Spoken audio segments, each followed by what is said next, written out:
Shabbat Shalom, amados irmãos. Queridos, maravilhosa porção, como sempre, Parashá de hoje, Parashá Lech Lechá, que significa vá por ti. Está em Bereshit de Gênesis, capítulo 12, do verso 1 até o capítulo 17, 27. Temos Haftará em Isaías 40, 27. Não mexa no som, por favor. 40, 27 a 31. No capítulo 41, de 1 a 16. Brit Hadashah, Hebreus, capítulo 11, versos de 8 a 10. E Romanos, capítulo 4, de 1 a 25. Queridos, começando no capítulo 12 de Bereshit, Gênesis, diz assim: Ora, disse Adonai a Abraham, sai da tua terra, da tua parentela e da casa de teu pai, e vai para a terra que eu te mostrarei. De ti farei uma grande nação, e te abençoarei, e te engrandecerei o nome. Sê tu uma bênção. Abençoarei os que te abençoarem, e amaldiçoarei os que te amaldiçoarem. Em ti serão venivrehu, enxertadas todas as famílias da terra. A tradução traz: em ti serão benditas. É óbvio que uma vez enxertadas elas serão benditas, mas o termo aqui é venivrehu, enxertadas. Em ti, Abraão, serão enxertadas todas as famílias da terra. E mais uma vez corroborando o que Shaul ensina lá em Romanos 11.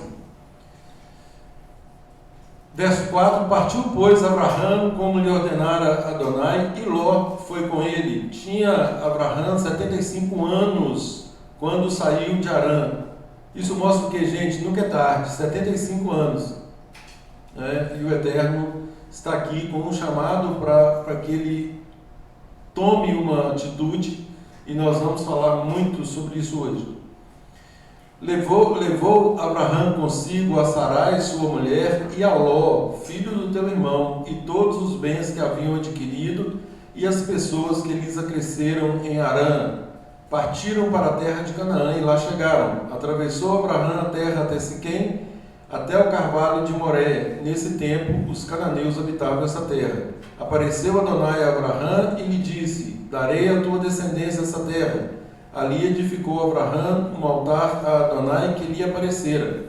Passando dali para o monte ao oriente de Betel, armou a sua tenda, ficando Betel ao ocidente e Ai no oriente. Ali edificou um altar a Adonai e invocou o nome de Adonai. Depois seguiu Abraham dali, indo sempre para o Negueb. Queridos, então, capítulo 12, dos versos 1 a 9, nós temos o chamado de Abraham, Lech Lechá, com promessas: em ti serão enxertadas todas as famílias da terra, e o estabelecimento em Canaã. Dos versos 10 a 20 do capítulo 12, nós temos agora fome e ida ao Egito, e aquele episódio de Sara com o faraó.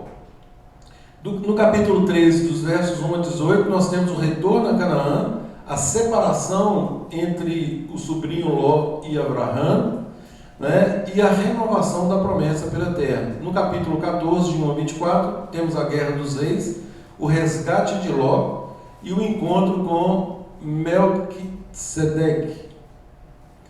No capítulo 15, de 1 a 21, nós temos o pacto do Eterno com Abraham, estabelecido aqui mais uma vez, a visão e a promessa da possessão da terra.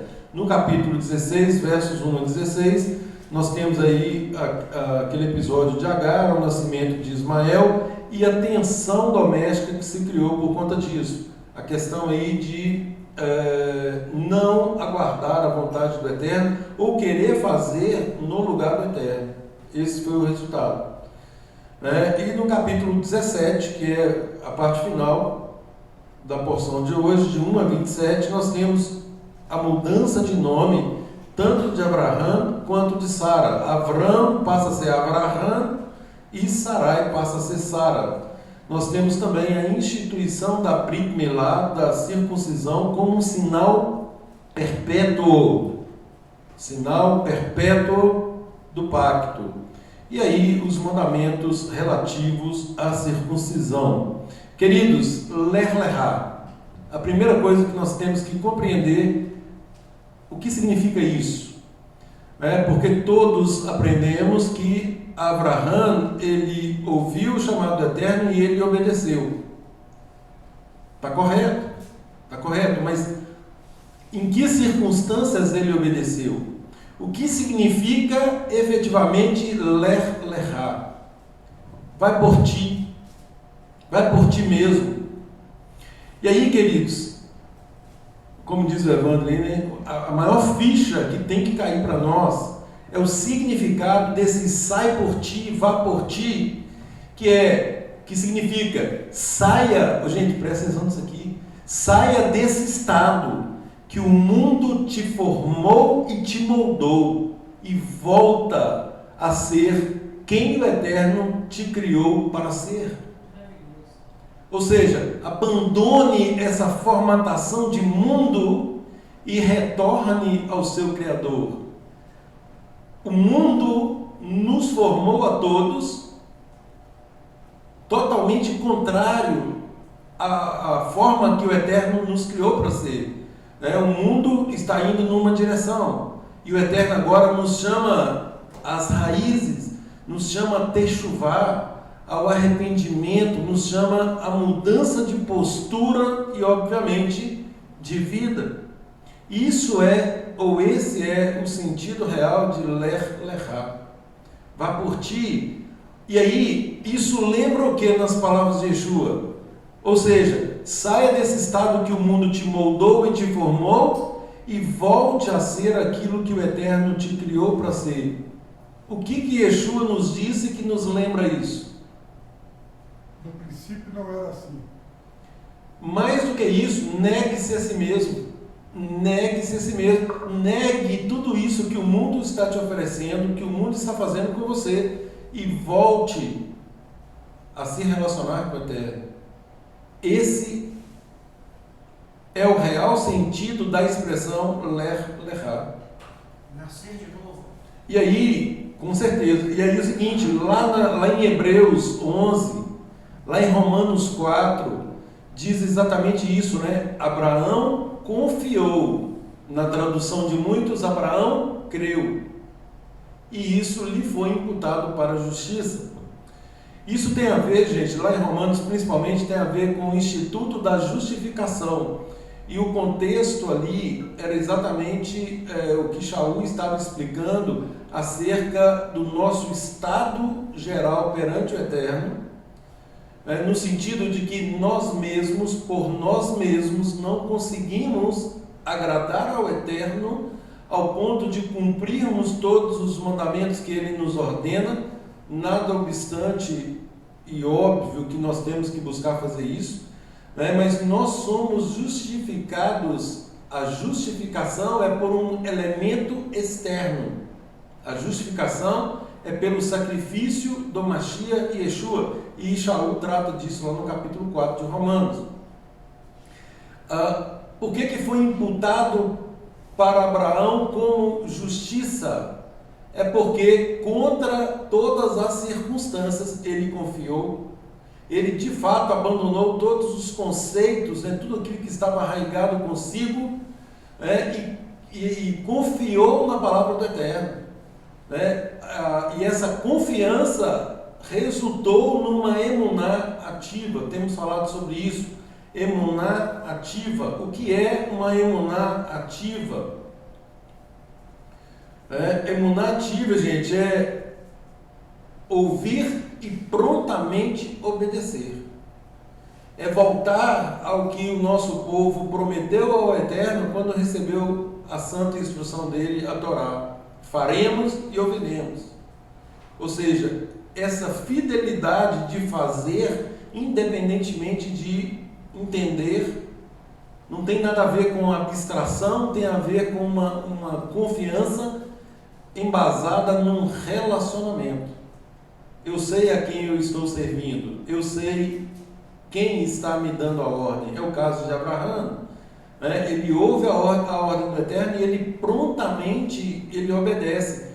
Um homem com 75 anos, um homem que ouve a promessa do Eterno, que disse para ele: de ti farei uma grande nação, em ti, Abraão, serão enxertadas todas as famílias da terra. Pensem nas peculiaridades disso para um homem de 75 anos de idade. Tanto é que o diálogo aqui, quando prossegue, ele fala assim: mas eu sou velho, minha esposa já é idosa também, né, já cessou o costume, ou seja, totalmente contrário às circunstâncias. Como assim ele vai nos dar um filho? Como assim de mim ou de nós, né, ele faria uma grande nação? E aí tem o episódio de Agar, que foi uma intervenção humana num plano divino.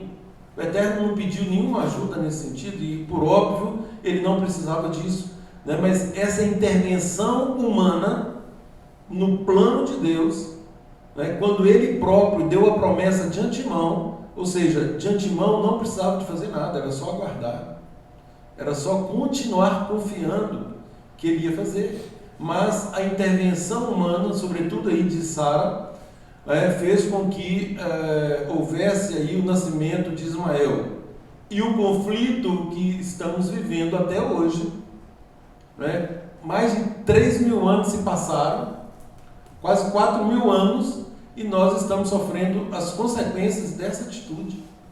O conflito árabe-israelense é decorrente disso aqui. Aí alguém pode pensar assim: um simples ato? Sim, um simples ato. Como que mudou tudo? É como se nós pegássemos a história e vamos ver se isso não tivesse acontecido. Como que teria sido? E aí nós olhamos para o quadro atual com todos esses reflexos desde então, e aí as próprias escrituras, elas nos dão inúmeros relatos de perseguição, de inimizade, de guerras, lutas, enfim, e que está perdurando até os dias de hoje. Então, queridos, Lech Lechá, abandone o mundo e os seus hábitos para viver como um filho, agora dependente de mim. Qual é a diferença daquilo que Yeshua nos ensina? Yeshua nos ensina exatamente isso. Então o chamado de Abraão está em perfeita harmonia com o ensino de Yeshua. Dependência. Abraão, agora você vai depender de mim, você vai andar comigo, você vai andar diante de mim. Sê tu uma bênção. Sê tu uma bênção. O que é ser uma bênção? É óbvio que é andar debaixo das instruções da terra. Isso é ser uma bênção. Então o Eterno convida Abraão para ser dependente dele todos os dias. Todos os dias. E aí Yeshua fala, o reino de Deus consiste em aquele que quiser ganhar a sua vida, perdê-la. Como assim? Como assim? É exatamente o chamado. Estava no mundo, eu agora não ando mais de acordo com o mundo. Então, para o mundo, eu estou perdendo a vida. Mas espera aí, você ficava assim, assado, você fazia isso, aquilo, como sendo algo bom no conceito do mundo. Então, você pensa, mas agora você não faz mais nada? Agora você virou... comentário aí fora é crente, Você virou crente, você não participa de mais nada. Isso é morrer para o mundo. Então aquele que quiser salvar a sua vida, perdê-la para essas reminiscências da carne, para essas reminiscências de hábitos mortificantes, porque isso não nos acrescenta nada. E a partir de então, viver todos os dias na dependência do Eterno. Quem quiser salvar a sua vida, perdê-la-á. Mas quem perder a vida por causa da mensagem, por causa do plano de Deus, ganhá-la-á. Aí encontrará, achará.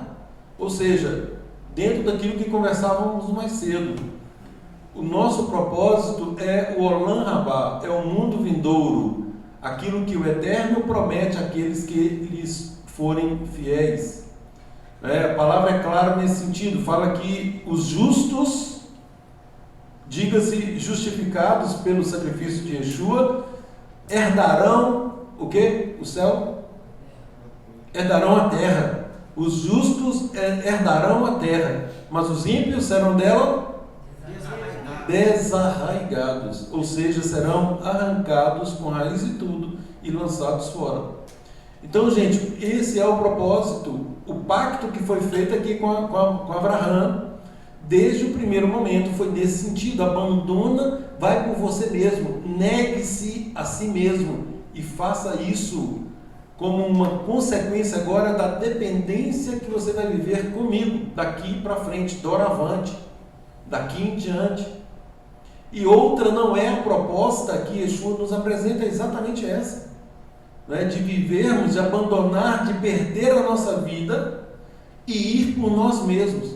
Ou seja, é uma decisão que compete a cada um. Ninguém é capaz de convencer o outro ou de tomar a decisão pelo outro, mas cada um deve, nesse processo de negação, de negar-se a si mesmo, negar a sua vontade, compreender que viver na dependência do Eterno, doravante, daqui em diante, passar por um novo nascimento, significa depender do Eterno, andar debaixo das suas instruções. Porque se nós não o fizermos, nós seremos transgressores. A palavra fala que pecado é a transgressão da Torá. Então, se nós andamos de acordo com a Torá, não estamos transgredindo. À medida que nós abandonamos a Torá, ou vamos nos distanciando da Torá, obviamente nós vamos também nos desviando do caminho, nós vamos cometendo infrações. Abraão, ele é chamado de hebreu, o hebreu, ha-ivri, um termo que significa aquele que atravessou. Presta atenção nisso aqui, que isso aqui é profundo também. Atravessou de um lugar para outro, de um estado para outro. Estado que eu digo, não um estado geográfico apenas, mas um estado de espírito. Rashi identifica literalmente esse outro lugar como Ur-Kadim, localizado a leste do rio Eufrates, embora Midrash Rabbah o identifique como o reino da idolatria. Ou seja, Abraão, ele pertencia a um mundo que estava totalmente do lado oposto das coisas do Eterno. Só que Abraão ele vislumbrou, o que o Eterno estava lhe propondo, e aí ele atravessa, ele muda de lado. E é exatamente esse o sentido. O mundo inteiro estava de um lado, mas Abraão atravessou para o outro. Ele se separou de um mundo mergulhado em idolatria e politeísmo para adorar ao Deus único, ao Deus Criador. Shema Israel, Adonai Eloheinu, Adonai Echad. Pois não? Uma coisa que me chama muita atenção nessa passagem é que quando eu estava fazendo direito, estudei história do direito, e lá fala, a própria história reconhece que Abraão é que teve a revelação de um único Deus. Todos adoravam vários deuses, era politeísmo. Isso. Então é um legado de Abraão à humanidade, a crença em um Deus único. monoteísmo, né? E ele foi tão perseguido lá por isso que ele teve que atravessar, mas ele foi forçado para o outro lado do rio. Exatamente. Gente, e ser hebreu significa exatamente isso. Significa ser considerado um estranho. Ou nas palavras normais que nós estamos acostumados, um ET. Esse cara é um ET, um estranho. É exatamente isso. Por quê? Porque ele abre mão de uma cultura mundana, idólatra, para servir apenas ao Deus Criador. Então ele atravessa de um estado de idolatria para um reino agora de ordem, um reino onde existe de fato um rei, único rei que governa, que começa a lhe dar instruções, e ele dali para frente ele começa a andar debaixo dessas instruções. E nós falávamos na reunião de quarta-feira o testemunho que o Eterno dá de Abraão no capítulo 19, 18, 19, 19, 18, deixa eu ver aqui, 18 e 19. capítulo 18, 19, capítulo 18 de Gênesis, verso 19, o Eterno explica por que ele escolhe Abraão. Eu o escolhi para que ordene a seus filhos e a sua casa depois dele. Em outras palavras, eu o escolhi para que ele se ordenasse e depois de ordenado, ele o fizesse também em relação à sua casa. É exatamente isso que diz o texto. Com um objetivo. Qual o objetivo? A fim de que guardem o caminho de Adonai e pratiquem a justiça e o juízo. O que é praticar a justiça, gente? Um de cada vez. Ser correto. Andar de acordo com a Torá, andar de acordo com as instruções do Eterno, isso é praticar a justiça. Então, a fim de que guardem o caminho de Adonai e pratiquem a justiça e o juízo, para que Adonai faça vir sobre Abraão o que tem falado a seu respeito. Ou seja, eu estou fazendo um pacto com você. Você vai ordenar a si e a sua casa depois de você. E se você o fizer, eu farei de ti uma grande nação. Em ti, Abraão, serão benditas todas as famílias da terra, serão enxertadas todas as famílias da terra. E, obviamente, as famílias que serão enxertadas, elas serão abençoadas, porque eu abençoarei aqueles que te abençoarem e amaldiçoarei aqueles que te amaldiçoarem. E isso é fantástico. E, mais uma vez, gente, é uma via de mão dupla. São condicionantes. O Eterno tem promessas que já estão aqui pré-ditas, já estão lançadas nas Escrituras, todas condicionais, se diligentemente obedecerdes aos meus mandamentos que hoje vos ordeno, aí vocês vai acontecer isso. Agora, se vocês não obedecerem, também vai acontecer isso. Esse é o reino, essa é a promessa que Abraão recebe e ele abraça. Essa é a porta apertada, é a porta estreita que Yeshua se refere, o caminho apertado que Yeshua também nos declara. Nada obstante, Abraão sai da sua terra, da sua parentela, ou seja, abandona tudo e você vai seguir agora a minha direção, o local que eu vou te mostrar. E eu já falei isso com vocês, se o Eterno falasse isso conosco hoje, em pleno século 21, em pleno 1º de novembro de 2025, como nós reagiríamos? Olha, Davidson, sai da sua terra aí, da sua parentela, larga tudo para trás e me segue aqui que eu vou te mostrar um caminho. Olha, Anderson, isso, olha, Evandro, e por aí vai. Como nós reagiríamos? Pois não? Você falando assim, lembrei de uma situação que a gente estava aqui na reunião de segunda, que o Evandro perguntou o que impede de que nós obedeçamos a Deus de forma prontamente ali, né? E eu tinha dado uma resposta assim, ficou meio no ar, mas me fez completar ela. Eu falei assim que o emocional da gente pesa muito, né? A questão é o emocional de nos negar a nós mesmos diante das pessoas, porque o mundo todo está caminhando na mesma direção. Você vai ter emocional suficiente para ir na contramão do que o mundo está falando, para obedecer? Então o Eterno, ele teve o cuidado de falar para Abraão: você sair do meio da sua parentela aí, porque você será criticado. Eles vão pegar no seu pé. Então você vai, exatamente, se encontra comigo, que aí você vai curar essa cicatriz emocional que você tem para obedecer.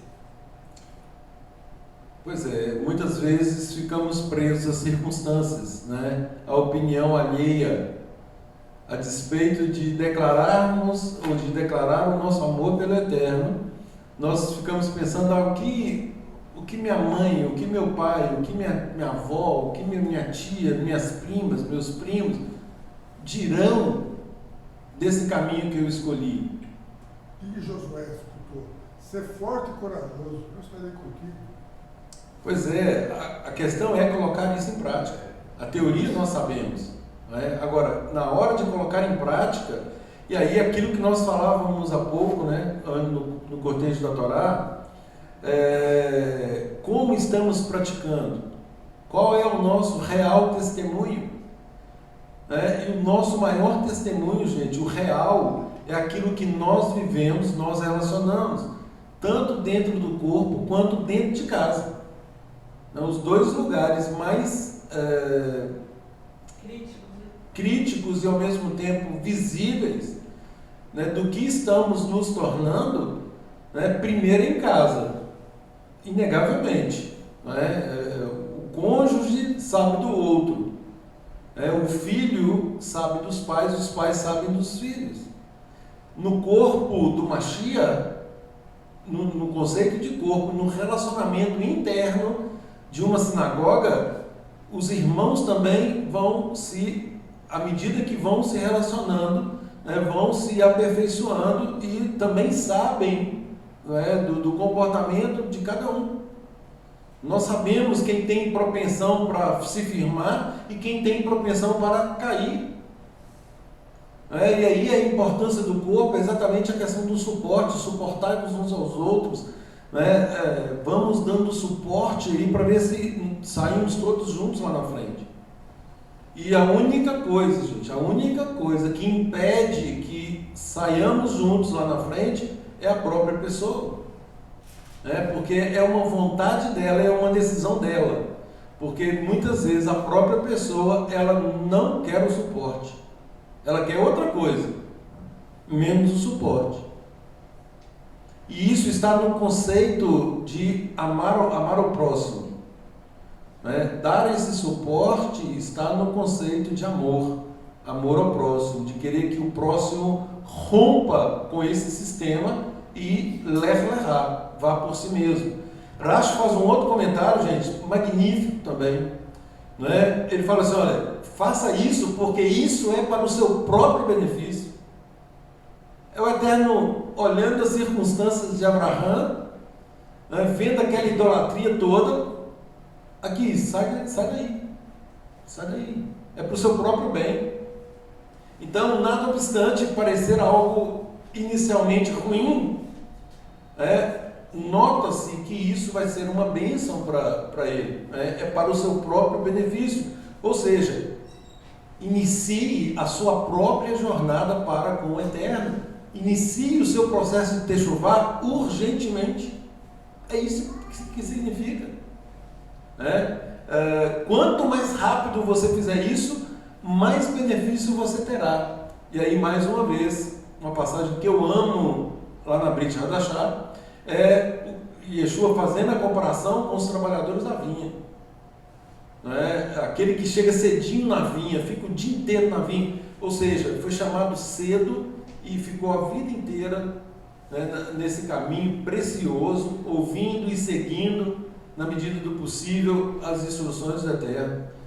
Então, isso é para o próprio benefício, isso é começar um processo de techuvá o mais rápido que puder, de modo que usufrua de todas as bênçãos que o Eterno tem, e muito mais do que isso, que garanta um lugar no mundo vindouro, que é o que verdadeiramente importa. Então, Rashi fala que essa frase, gente, é um convite de Deus para nós seguirmos em frente, para nós não olharmos as circunstâncias, para que nós sejamos fortes e corajosos, arriscar e avançar, tudo por causa das promessas do Eterno. Então nós olhamos para essas promessas e nós declaramos, eu não quero saber das circunstâncias, o Eterno está mandando ir, eu irei. Esse é o chamado. Sai, Abraão, e eu te mostrarei. Então, abandonar tudo, abandonar a família, os familiares, a terra natal, pela promessa do Eterno. E aí não foi algo também iminente, não foi algo tipo assim, você vai sair agora e amanhã você já vai... Não, nós sabemos do percurso, como que foi esse percurso, foi uma longa jornada. Então, o Eterno ali agora estava trabalhando o caráter de Abraão, testando-o para saber se ele seria fiel realmente, independentemente de circunstâncias. E nós vamos ver até o momento que o Eterno testa da forma mais séria e grave possível, ao ponto de pedir o sacrifício do filho, do único filho dele, o filho da promessa, né? Aquele que estava dentro da promessa do Eterno. E até comentávamos isso na reunião de quarta-feira, né? Nós como pais, nos colocando no lugar de Abraão, né? Como reagiríamos a um pedido desse, naquelas circunstâncias, né? Por óbvio, o Eterno não nos pediria isso hoje, mas colocando-nos no lugar de Abraão, como nós reagiríamos? Será que nós teríamos a mesma confiança que Abraão teve?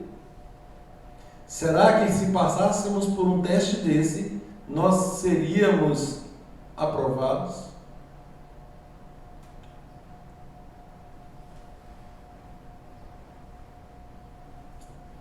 Então, queridos, isso mostra o quê? À medida que Abraão foi confiando no Eterno, o Eterno ampliava um pouco mais, não é? Ele não nos mostra tudo de uma vez, né? Agora, a partir do momento que nós avançamos, de acordo com a kavaná que temos, com a intenção que temos, Ele vai nos capacitando.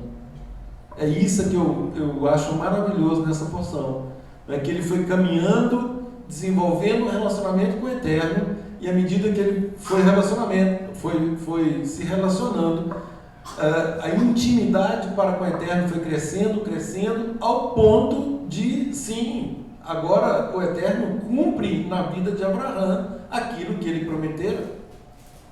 Por meio dele, todas as famílias da terra são benditas, são enxertadas hoje no povo escolhido pelo Eterno, Israel. E aí, um outro fato que deve chamar a nossa atenção é quando Yeshua repreende ali os mestres da lei, os mestres da Torá, onde eles se arvoram de filhos de Abraão, né? E Yeshua os repreende, dizendo o quê? Se vocês fossem filhos de Abraão, vocês praticariam as obras de Abraão. Não tem como vocês serem filhos de Abraão e fazerem coisas contrárias. Acabei de ler aqui o testemunho do próprio Eterno acerca de Abraão. Eu o escolhi para que ordene a si, a seus filhos e a sua casa, a fim de que guardem o caminho de Adonai e pratiquem a justiça e o juízo, para que as promessas que foram dadas a ele sejam cumpridas. Então nós sabemos que tudo isso se cumpriu exatamente por causa da fidelidade.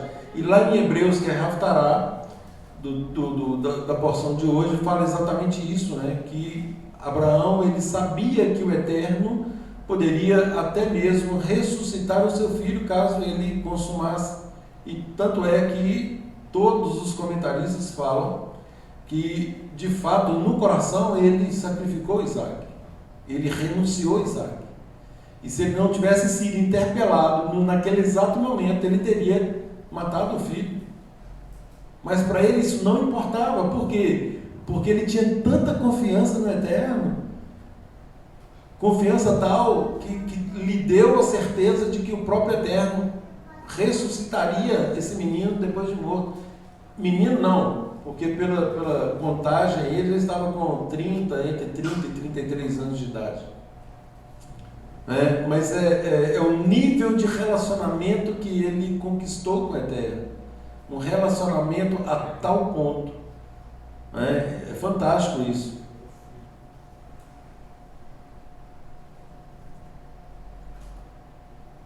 Na Haftará de Isaías, queridos, que está a partir do capítulo 40, nós temos ali a consolação ao afirmar a escolha do Eterno de Israel. Então, é Deus chamando também Israel agora por meio de Abraão, todas as famílias serão benditas. E aí, um pouco mais para frente, o Eterno escolhe um povo que receberá a Torá, e é por meio desse povo que hoje nós estamos aqui, estudando a mesma porção que está sendo estudada no mundo inteiro, porque o Eterno fez esse pacto, chamou Israel aqui por meio de Abraão, para que fosse uma nação modelo, uma nação que seria luz para todas as demais nações, e nós temos hoje o privilégio de integrar essa nação, de integrar esse povo, não uma nação no sentido político, mas uma nação no sentido de religar, de relacionamento com o Eterno. Nós temos esse privilégio. Então, a mesma afirmação da aliança dada a Abraão, e agora nós correlacionando isso com toda a descendência. Do mesmo jeito que hoje somos enxertados, nós esperamos que toda a nossa descendência seja também enxertada. Isso é maravilhoso, porque está exatamente no centro da vontade do Eterno. E Yeshua é o maior representante da descendência de Abraão, né? Vem religar a humanidade a Deus. Sem dúvida. Então, Yeshua como descendente, e mais do que isso, como aquele que efetivamente nos daria um modelo, um exemplo de como fazer uma techuvá verdadeira. Olha que maravilha isso. Porque aparentemente, quando olhamos para as instruções do Eterno, conquanto nós sejamos compelidos de imediato a cumprir, na essência nós não conseguimos cumprir, se nós não passarmos pelo processo pelo qual Yeshua nos orienta a passar. Um processo de negativa ou de negação de nós mesmos, renunciando à nossa vontade, compreendendo a nossa Yetzirará, aquilo que é contra nós, esse instinto que briga conosco para que nós não façamos aquilo que é certo. Como o Eterno disse para Caim: eis que o pecado jaz à porta, cumpre a ti dominá-lo.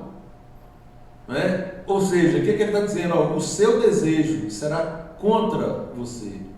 O nosso desejo, ele é contra nós. Agora, ele é contra nós para nos aperfeiçoar, para que nós consigamos vencer aquilo que ainda está nos mantendo afastados de um relacionamento mais íntimo e mais santo com o próprio Eterno. Ou seja, em outras palavras, se nós não estamos nesse tipo de relacionamento, é porque estamos sendo vencidos.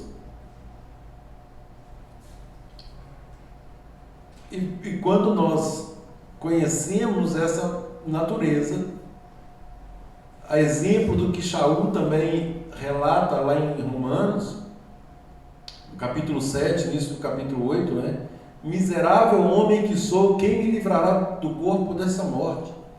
Ali ele não está dizendo que nós devemos sucumbir, muito pelo contrário. Ele nos mostra que há uma esperança. Agora, ele relata a nossa realidade que muitos não admitem. Muitos não admitem. Por quê? Porque se vangloriam nas obras da carne, se vangloriam nas coisas externas. E é exatamente esse o ponto que Shaul pega, principalmente a Haftará de hoje, que é Romanos 4 também, diz acerca da natureza humana, ao ponto de ele elucidar, deixar bem claro que a nossa justificação, ou seja, aquilo que nos coloca como uma pessoa passível de ser aceita pelo Eterno, somente é dessa forma por causa do sacrifício de Yeshua, ou seja, é um ato externo. Enquanto muitos pensam assim: eu sou capaz de fazer isso, eu posso guardar os mandamentos.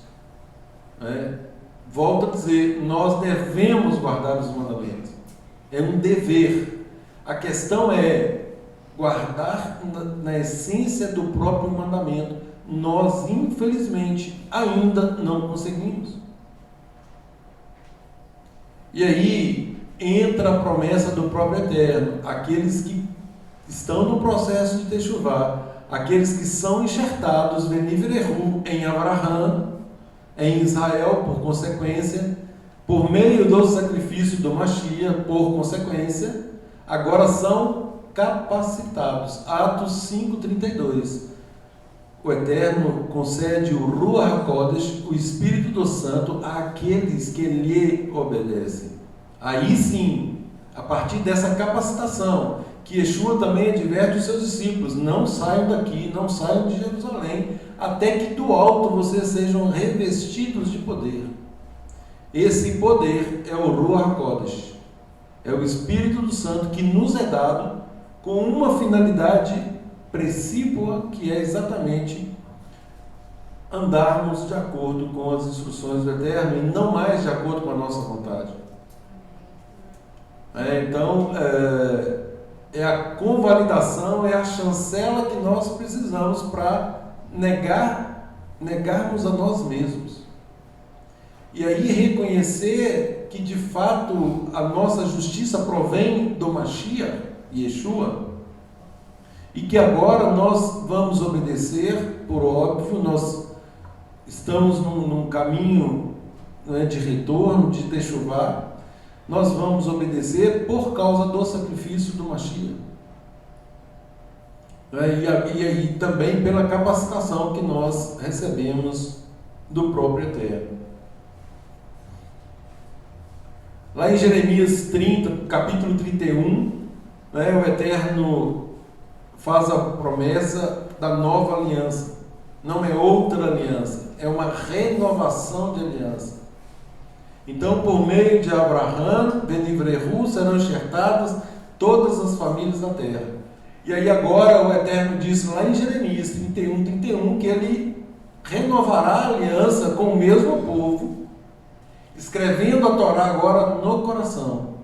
Então, o que é a nova aliança? Se alguém perguntar para vocês, o que é a nova aliança? O que é a Brit Hadashah? Nova aliança, queridos, não é outra coisa senão a Torá no coração. Ora, mas a Torá não foi abolida? Eu tenho que guardar a Torá? Onde que está escrito que a Torá foi abolida? Não é? O próprio Mashiach de Yeshua declara lá em Mateus que não veio abolir a Torá, nem os profetas. Então, a resposta é não, a Torá não foi abolida. E a promessa do Eterno de renovação de aliança é exatamente escrever agora a Torá, a mesma instrução, é óbvio, no coração. Essa é a nova aliança. E a promessa é que no mundo vindouro, depois que Yeshua vier, essa é a lei que vai ser regida com cetro de ferro. Sem dúvida. E é tão interessante, gente, que quando o Eterno faz a promessa para Abraão, ainda não havia, por óbvio, o povo de Israel. Então seriam benditas todas as famílias da terra. Todas as famílias da terra. Ou seja, já antevendo os gentios. Então, incluindo da mesma forma, todos aqueles que confiarem na terra, que obviamente seguirem os requisitos que ele próprio determinou, façam parte agora da mesma família. Então, hoje não existe quem está nesse caminho não pode se declarar gentio, porque não é. Conforme lá em Efésios 2, a partir do verso 10 e seguintes, diz que eram gentios. Então agora não, agora vocês têm uma família. agora vocês fazem parte de um povo, vocês têm uma liderança sobre vocês, né? Um único pastor. Existe uma única lei, a Torá, que são instruções de um modo geral, né? Servem a um único Deus, não mais, vocês não mais serão politeístas, né? Vocês não servirão a outros deuses, mas servirão a um único Deus, o Deus Criador de todo o universo. Então, é para isso, esse pacto com Abraão, nesse momento, já antevendo todo o sistema até os dias finais. E nós sabemos, né, também que já estamos nos dias finais. Abraão confiou em Adonai, e isso lhe foi imputado como justiça. Então, essa justiça, gente, abram lá em Romanos 4. Deixa eu falar um pouquinho aqui, lendo o texto. Romanos 4.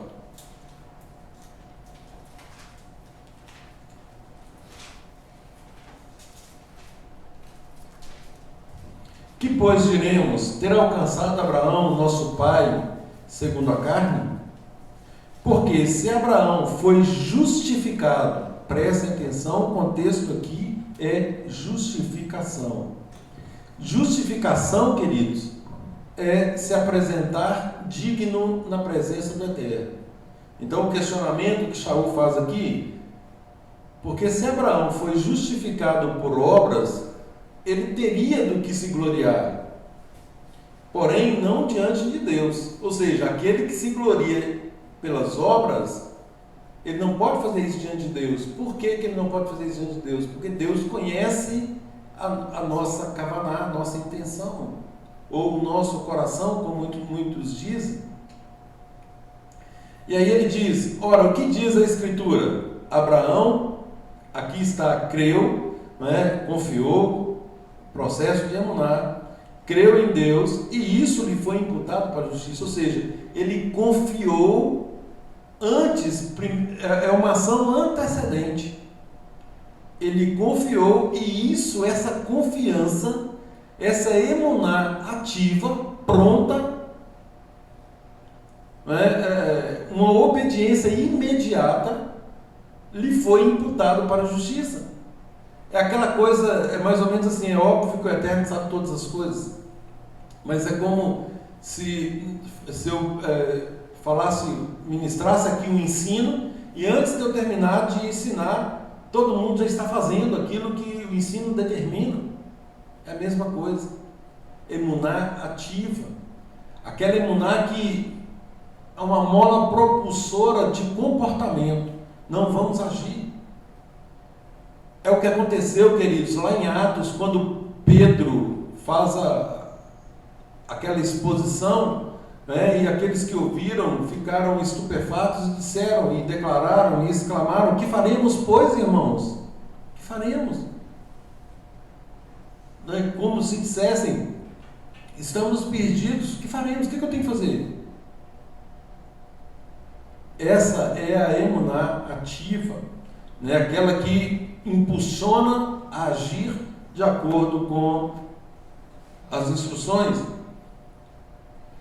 Então, Shaul explicando aqui o processo de justificação, ele continua, verso 4, ora, ao que trabalha, o salário não é considerado como favor, e sim como dívida. Ou seja, se nós praticamos as obras, se nós seguimos regras, presta atenção nisso, se nós estamos seguindo regras, o salário, ou seja, a recompensa, ela é favor, ela é um dever de quem colocou as condições nos dar.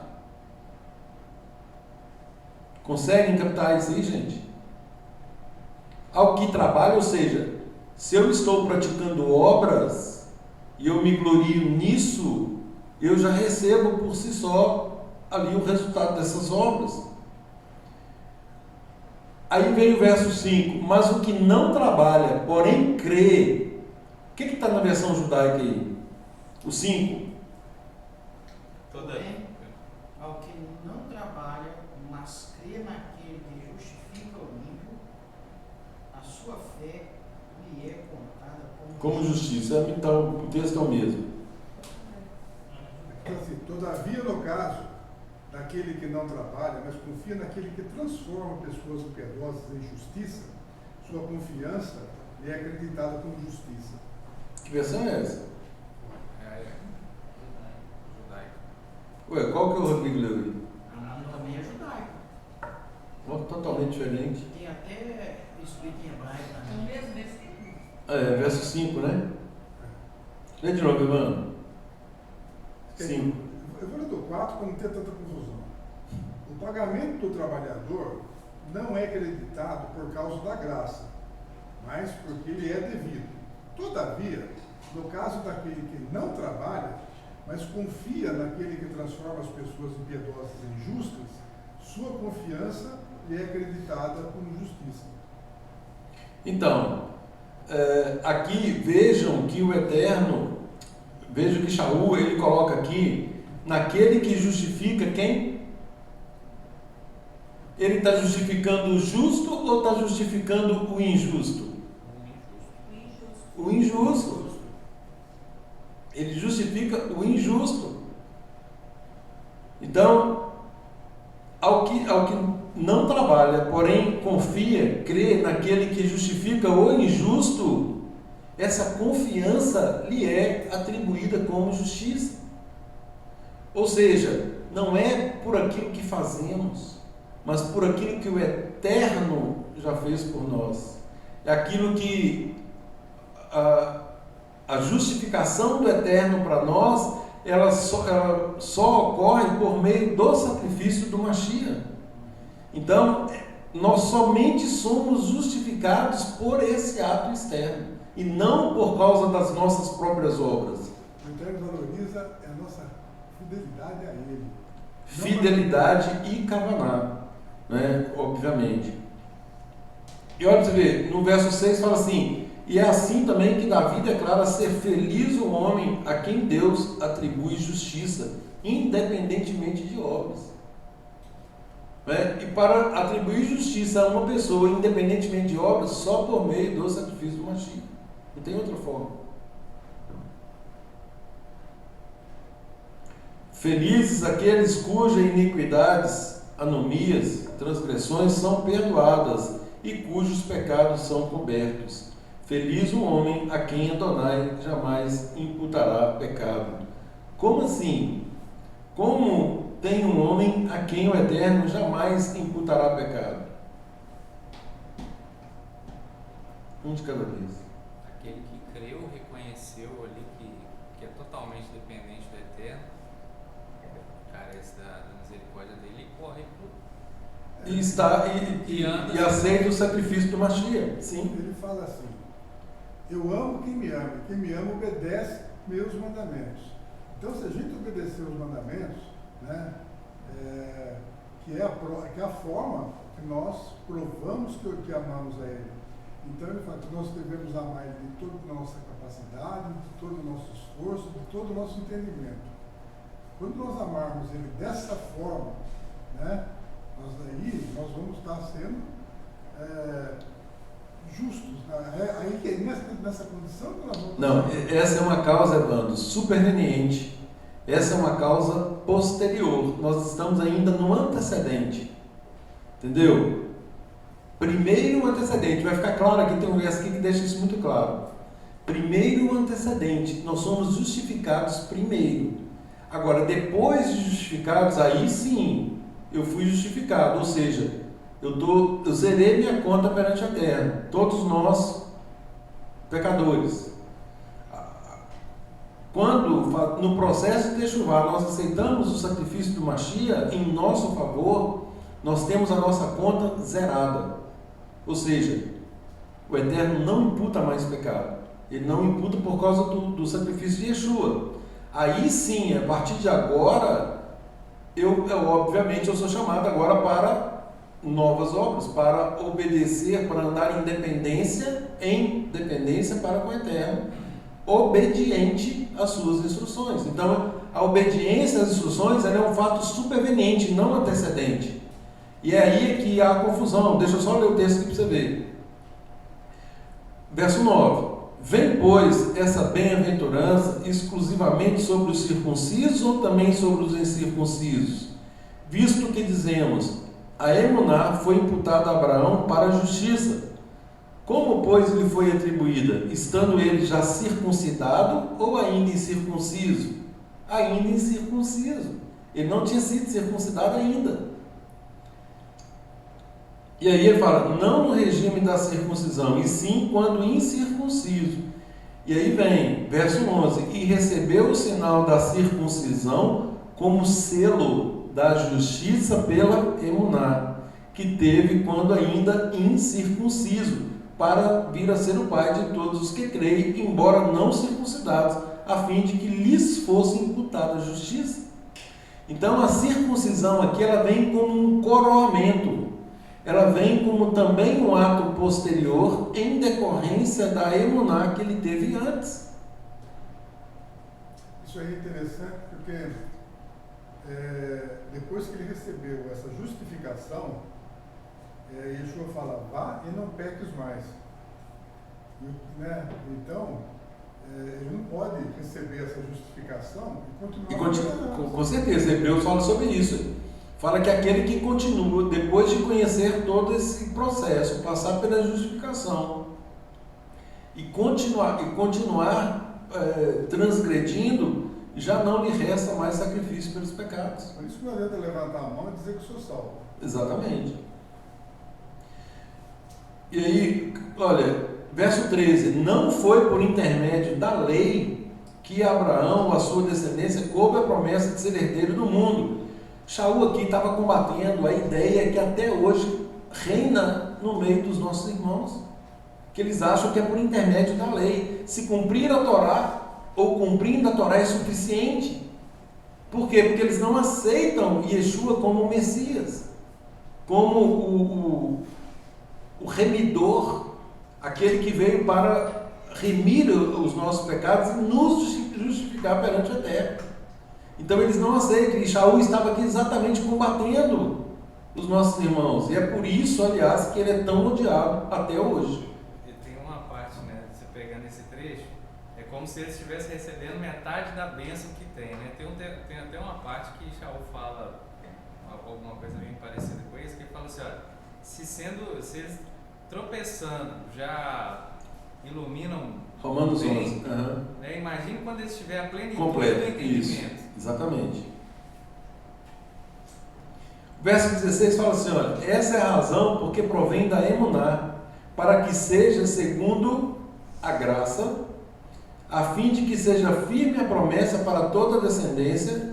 Lê para mim no contexto judaico aí, por favor, só 16. Não somente ao que está no regime da lei, mas também ao que é da fé que teve Abraão, porque Abraão é pai de todos nós, como está escrito, por pai de muitas nações te constituí perante aquele no qual creu o Deus que vivifica os mortos e chama à existência as coisas que não existem.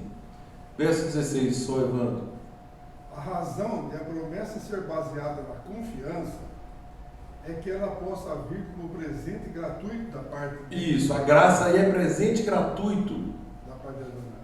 Promessa que pode ser crida por toda a semente, não apenas por quem vive de acordo com a Torá, mas também por aqueles com o tipo de confiança de Abraão. Abraão avino de todos nós, Abraão pai de todos nós, né? 17 também aqui?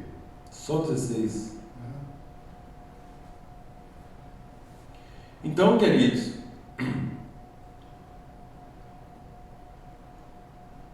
aliás, o 17 também, Evandro, por favor. Isso está de acordo com a Taná, né, que diz, designei você para ser pai de muitas nações. Abraão é nosso pai aos olhos de Adonai, porque ele confiou em Adonai como aquele que dá vida aos mortos e chama à existência o que não existe. Porque apesar que dá vida aos mortos e chama a existência o que não existe, porque, apesar de ter perdido a esperança, ele confiou que se tornaria pai de muitas nações, segundo o que lhe foi dito, sua semente será muito grande. Você leu até? 18.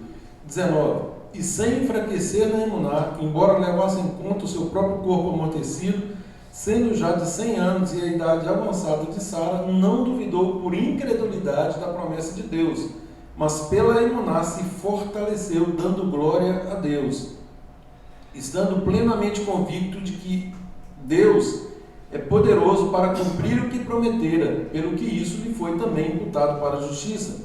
E não somente por causa dele está escrito que lhe foi levado em conta, mas também por nossa causa, posto que a nós igualmente nos será imputado, presta atenção nisso, pois que a nós igualmente nos será imputado, a saber, nós os que cremos naquele que ressuscitou dentre os mortos, a Yeshua, o nosso Mashiach, o qual foi entregue por causa das nossas transgressões e ressuscitou por causa da nossa justificação.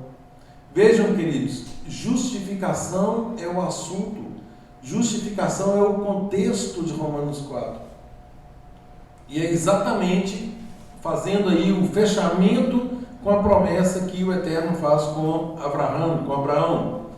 Então, emuná ativa, né? Emuná ativa, gente, reforça a dimensão dinâmica daquilo que chamamos de fé. Fé não é uma abstração, fé é ação. Ouvir, fé é emuná. Emuná tem 2 pilares. O primeiro é a confiança e o segundo é a fidelidade. Confiar é fácil. A contrapartida mais dura é a fidelidade. Confiar, qualquer um é capaz de falar que confia, mas a comprovação de que confia está no passo de fidelidade. Isso que é emuná ativa. Independentemente de circunstâncias, a pessoa vai obedecer, vai pagar o preço. Isso é emuná ativa. Então, está no segundo pilar, que é a fidelidade. Lá em Tiago 2,17 fala, né? Assim também a emuná, se não tiver obras, ela é morta em si mesma. Uma vez justificados, ou seja, nos apresentamos diante do Eterno agora zerados. O Eterno, o nosso débito foi pago. Bom, ok, o débito foi pago. Como que eu vou me importar daqui para frente? Eu vou continuar fazendo dívida? É assim? Óbvio que não. Então, o meu débito foi pago para que eu não venha a fazer novas dívidas daqui para frente. É o verso que o Evandro falou aqui agora. Vá e não peques mais. Ou seja, a partir de agora eu vou fazer o máximo possível para que eu ande de fato na dependência do Eterno, obedecendo às suas instruções. A emuná vai ser acreditada como justiça. Aí sim, agora sim. Por quê? Porque nós já fomos justificados. Aí toda vez que eu... Esclarece aí o que é pecado. O que é pecado? Pois é, 1 João, capítulo 2, verso 3, fala que pecado é a transgressão da Torá, é a transgressão da lei. E Shaul ainda fala, né? Onde não há lei, também não há pecado. Se a pessoa fala que não tem que guardar a lei, aí está tudo liberado. Você vê que é um contrassenso, não faz nenhum sentido isso. Yeshua não nos justificou, ele não se sacrificou para que tivéssemos uma vida leviana, ou uma vida libertina. Ele nos justificou para termos uma vida santa. Por quê? Porque o mandamento contido lá em Levítico continua sendo: sede santos, porque eu, vosso Deus, sou santo. Uma nação de sacerdotes. Deuteronômio, Devarim, capítulo 7, verso 9 diz: sabe, pois, que Adonai, o teu Elohim, é um Deus fiel, Rael Neeman, que guarda aliança e misericórdia aos que o amam e guardam os seus mandamentos. Então, uma pessoa que diz que ama a Deus e não guarda os seus mandamentos, a própria Escritura fala que ela é o quê? Mentirosa. Aquele que diz que me ama e não guarda os meus mandamentos é mentiroso. Então a emuná genuína, gente, é um reflexo da própria natureza que o Eterno agora imprime em nós. Não é? É a fidelidade dele, já manifestada por meio das suas promessas, e agora, como um espelho, ele espera que a nossa fidelidade seja coerente de igual modo. O segundo pilar da emuná. Então essa emuná ativa, ela canaliza a vontade do Eterno e nos impele a ação.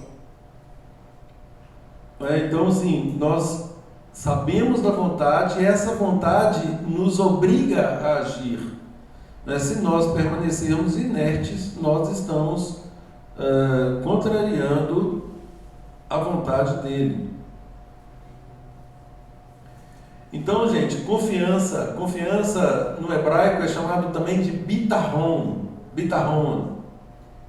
Ou seja, nós temos plena certeza do caráter do Eterno, isso é inegável. Qual que é a aplicação prática disso? Não temer circunstância, mas confiar plenamente naquilo que ele nos determina. Essa dependência constante para com o Eterno faz com que nós reconheçamos que a vontade dele, de fato, ela é boa, perfeita e agradável. Porque a gente fala isso, mas nós cremos assim. E aí a consequência prática é sempre decidir, claro, em submissão a essas instruções e não de acordo com a nossa vontade. Essa ação, chamada de Maasim Tovim, ou seja, boas obras, nós somos agora chamados a praticar boas obras. Uma vez justificados, vai, não peques mais. Constituí Abraão, eu chamei Abraão para que ele ordene a si e a sua casa depois dele. A mesma coisa, está dentro do mesmo contexto. Pratique boas obras. Viver esse fruto da confiança em atos concretos.